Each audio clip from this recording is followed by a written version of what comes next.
আজকে আমি খাতায় যা আঁকবো আমার বোনকে তাই তাই খেতে হবে। যা আঁকবো তাই খেতে পারবি? হ্যাঁ ঠিক আছে। তারপর বোন আমাকে খাতা আর স্কেচ পেন দিয়ে দিল।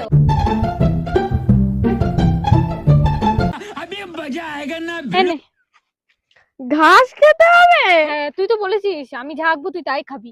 চল। তারপর বোনকে টানতে টানতে মাঠের দিকে নিয়ে চলে আসলাম। তারপর ঘাস ছেড়ে জল দিয়ে ধুয়ে বোনকে দিলাম খাওয়ার জন্য। বোন ঘাস খেতে চাইছিল না, তাও আমি ওকে জোর করে খাওয়াচ্ছিলাম। না কর, নে এবার খা, ভালো করে খা। খা খা খা খা খা। ফেলবি না, ফেলবি না।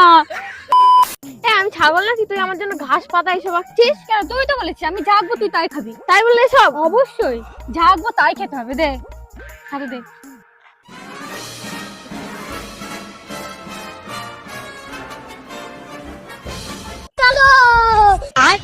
আবার সেই পাতা? হ্যাঁ, এই তোর মাথার উপরে যে পাতাগুলো আছে এই কি? হ্যাঁ।